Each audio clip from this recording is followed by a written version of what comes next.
அதிகாரம் இனியவை கூறல். குறள் எண் 100. இனிய உளவாக இன்னாத கூறல் கனியிருப்ப காய் கவர்ந்தற்று.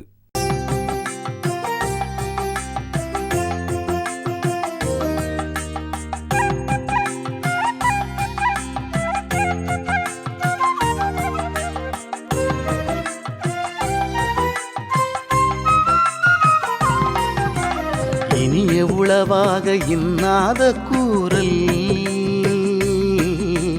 இனிய உளவாக இன்னாத கூறல் கனியிருப்ப காய் கவர்ந்தற்று, கனியிருப்ப காய் கவர்ந்தற்று.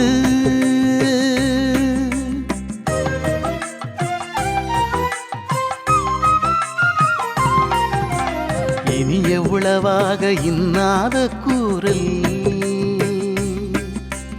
இனிய உளவாக இன்னாத கூறல் கனியிருப்ப காய் கவர்ந்தற்று, கனியிருப்ப காய் கவர்ந்தற்று.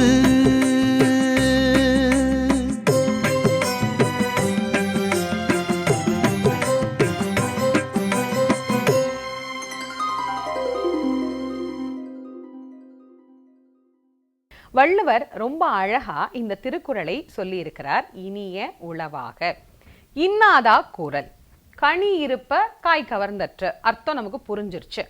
இதற்கு ஏன் வள்ளுவர் இப்படி ஒரு உதாரணத்தை சொல்லணும்? நீங்க யோசிச்சு பாருங்க. எல்லாரும் இனிமையா பேசுங்க அப்படின்னு சொல்லிட்டு போயிடணும். ஆனா அந்த இனிமை எப்படி இருக்குது அப்படின்னு யாருக்குங்க தெரியும்? அதுக்கு ஏதாவது ஒரு உதாரணம் வேணுமே. இது எது மாதிரி இருக்கு அப்படின்னு சொல்லணும்னா அதுக்கு ஒரு உதாரணம் சொல்லணும். மண் எப்படி இருக்கும்னா இந்த மண் இது மாதிரி இருக்கும். மலை எப்படி இருக்கும்னா மலை அது மாதிரி இருக்கும். மரம் எப்படி இருக்கும்? மரம் ஒரு மாதிரி இருக்கும். இப்படி ஒன்னொன்னுத்துக்கும் ஒரு ஒரு உதாரணம் சொல்லி அதன் மூலமாக புரிந்து கொள்ள பழகியவர்கள் அல்லவா நாம். அதனால்தான் இந்த வார்த்தைகளுக்கு கூட உதாரணம் சொல்றேன். ஒருத்தர்கிட்ட பேசுகிற போது அந்த வார்த்தைகள் தான் அவர்கள் மனதிலே போய் பதியும். அன்னைக்கு அப்படி ஒரு வார்த்தை நீ சொன்னியே அப்படின்னு தான் கேட்பாங்க.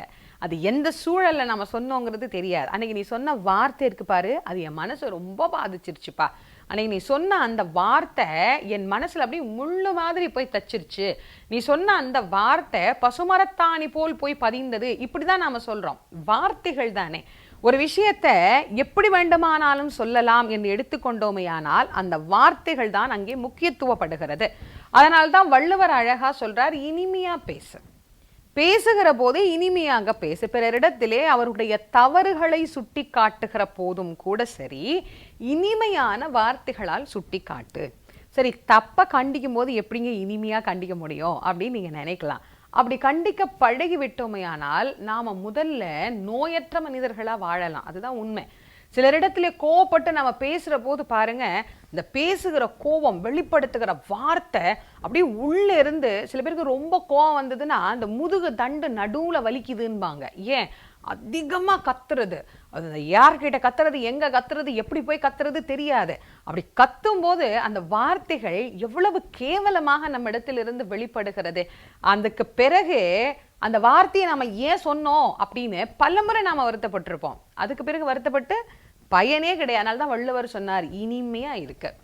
சொல்றதுக்கு என்ன வார்த்தையா இல்லை, இருக்கு. இனிய உளவா. அது எதற்குன்னார், உளத்திற்கு மகிழ்ச்சி தரக்கூடிய இனிய வார்த்தைகள்.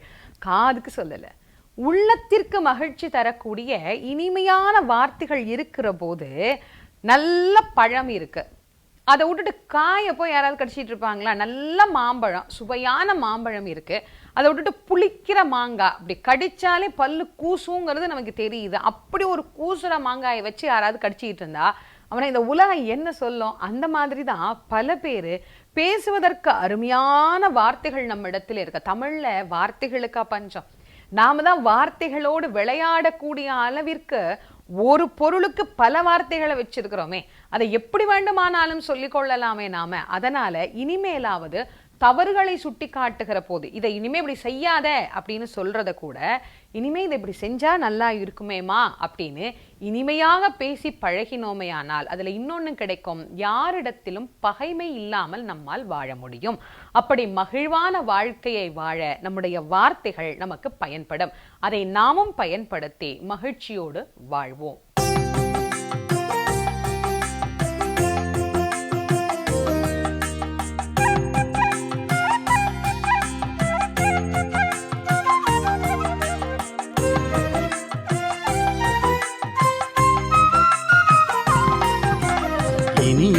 உளவாக இன்னாத கூறல் இனிய உளவாக இன்னாத கூறல் கனியிருப்ப காய் கவர்ந்தற்று கனியிருப்ப காய் கவர்ந்தற்று